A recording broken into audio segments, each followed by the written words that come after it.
குட்டீஸ்க்கெல்லாம் school leave விட்டாச்சு. நாங்களுமே trip போகலாம் அப்படின்னு ட்ரெயின் ஏறி கிளம்பிட்டோம். குட்டீஸ் எல்லாம் ட்ரிப்புங்காட்டி கூட்டியோ கொடைக்கானலோ கூட்டி போவாங்க, நல்லா ஜாலியாக விளையாடலாம்னு நினச்சாங்க. ஆனால் நாங்கள் போனது என்னமோ கோயில் நகரமாம் கும்பகோணத்துக்கு தான் போயிருந்தோங்க.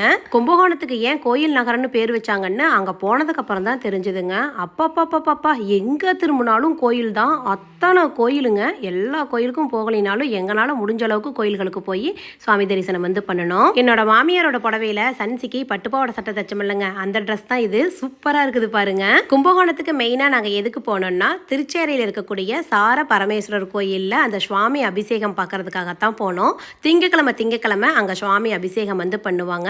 அந்த அபிஷேகத்தை பார்த்தோம்னா நம்ம வாழ்க்கையில் வாங்கியிருக்கிற அந்த கடன் எல்லாம் கொஞ்சம் குறையும், கடன் பிரச்சனைகள் குறையும் அப்படிங்கிறது ஐதீகம். அதுக்காகத்தான் நாங்கள் மெயினாக போனோம். இதை பற்றின ஒரு லாங் வீடியோ டீட்டெயில்டாக போட்டிருக்கேன். அதுக்கான லிங்க் கீழே தரேன், ஃப்ரீயாக இருந்தீங்கன்னா செக் பண்ணி பாருங்க. ஈரோட்லேருந்து கும்பகோணம் போகிறதுக்கு டிராவல்ஸ்க்கு மட்டுமே 10,000 ரூபா கேட்டாங்க. ஆனால் நாங்கள் ஒரு 8,000 ரூபா செலவில் போயிட்டு வர செலவு, சாப்பாடு, ரூமு, தங்குறது எல்லாமே சேர்ந்து பண்ணிட்டோங்க. அதுவுமே அந்த வீடியோவில் இருக்குது, செக் பண்ணி பாருங்கள். இத்தனை கோயிலை பக்கத்தில் நான் பார்த்ததே கிடையாது. இதுதான் ஃபர்ஸ்ட் டைம். ரொம்ப சிறப்பான சுவாமி தரிசனமாகவும் இருந்தது.